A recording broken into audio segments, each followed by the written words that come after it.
Olá, boa noite. Eu sou a Kátia, estudante do curso de Pedagogia, e estarei dando seguimento à parte 3 sobre o livro do Conselho Escolar e o acompanhamento pedagógico acerca da atuação do Conselho Escolar nas escolas do campo. Em primeiro lugar, eu quero destacar sobre o PPP, que é o Projeto Político Pedagógico. Ele é identificado como o eixo do trabalho do Conselho Escolar, onde se identifica as inúmeras reflexões diante dos conteúdos, metodologias e avaliações para a escola do campo. Neste processo, o Conselho Escolar precisa de estar definido sobre o sentido de qualidade na educação, como vai organizar essa escola, qual é o eixo que vai nortear a relação conselho e escola, bem como escolher a melhor forma de avaliar a prática da escola do campo. É de fundamental importância, na perspectiva da escola democrática, a existência dos espaços que possibilitam uma articulação dos diversos interesses sociais que ocorrem dentro da escola do campo, e que a escolha ela possa acontecer de maneira democrática acerca dos dirigentes e a implantação de colegiados que, através da sua existência, seja possível a construção de projetos educacionais inclusivos. É muito importante também, dentro dessa organização escolar da escola, dentro dessa organização da escola do campo, definir o sentido de qualidade. Nós sabemos que a palavra qualidade ela é bem ampla, né? Por isso se torna necessário saber o contexto em que ela está inserida. Dela podemos identificar várias interpretações nos diversos campos, sejam eles sociais, econômicos, políticos e culturais. Por isso, é importante que o Conselho debata com toda a comunidade escolar sobre o sentido de qualidade, no que diz respeito à educação do campo. Neste sentido, ao definir, eles serão capazes de encaminhar de forma coletiva, claro, tanto a organização, bem como o desenvolvimento da ação escolar. Se nós pensarmos no tipo de educação que nós queremos, se nós pensarmos numa educação democrática, emancipadora, então a grande questão seria qual é o sentido mais adequado dentro de uma educação considerada emancipadora?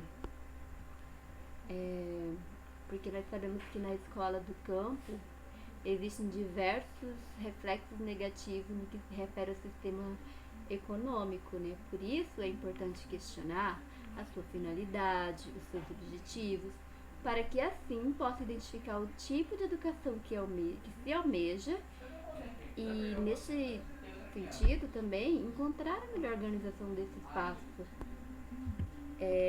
Dois tipos de educação podem surgir a partir da reflexão sobre a escola do campo.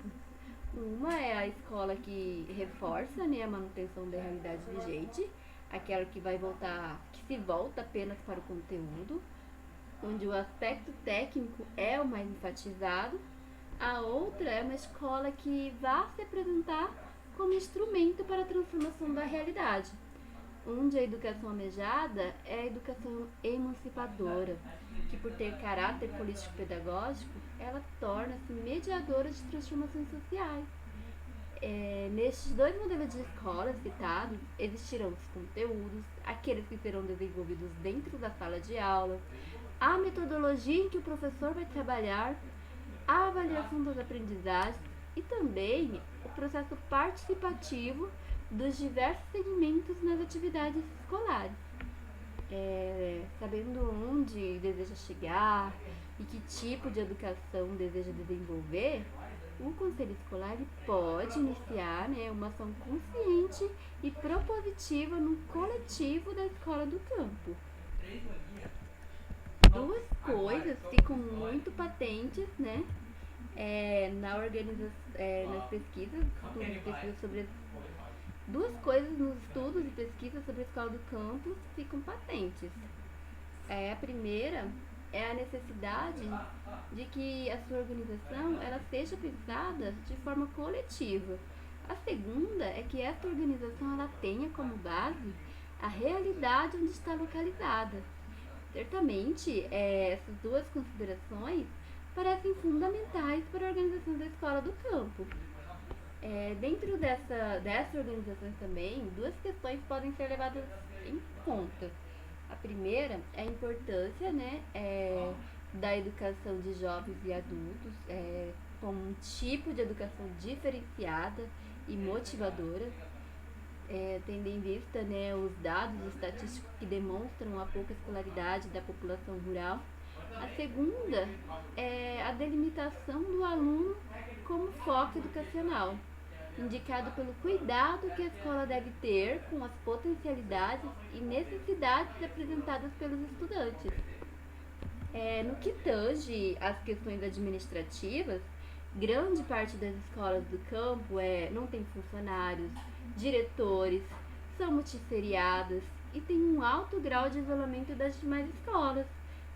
Com isso, geralmente, o trabalho administrativo, que seria da secretaria dessas escolas, ela funciona na sede do município ou em um departamento da Secretaria Municipal de Educação. Em relação ao professor, a formação desse professor da escola do campus, pesquisas vêm demonstrando a questão da baixa qualificação desses profissionais, gerando diversas limitações na sua atuação consciente e responsável, tendo sido encontrado inclusive analfabetismo funcional entre alguns docentes. Ou seja, existe uma formação básica a nível bom, equivalendo ao ensino médio. Então, se pensarmos, né, diante desses esforços, é nítido a necessidade da oferta de cursos de formação inicial e continuada pelos profissionais. E olhar também para a formação da cidadania da escola do campo. Isso precisa partir do poder público. Outra realidade que enfraquece a escola do campo são os fracos vínculos que tem o corpo de profissionais do campo com as escolas do campo.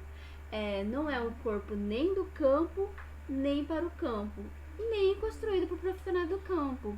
É um corpo que está de passagem, né, no campo e quando pode se liberar, sai das escolas do campo.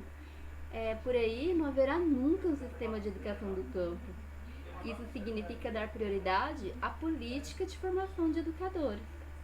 Em relação à atuação do professor, existe, né, um acúmulo de tarefas para o professor, que além dele ser docente, muitas vezes também gestor escolar, secretário, funcionário administrativo.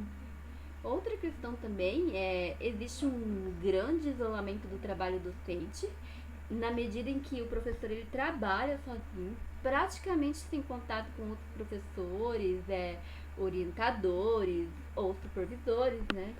Então, se percebe que o professor, além dele desenvolver as suas funções, ele desenvolve também outras, né? Fazendo com que o mesmo não foque no seu papel de ensinar.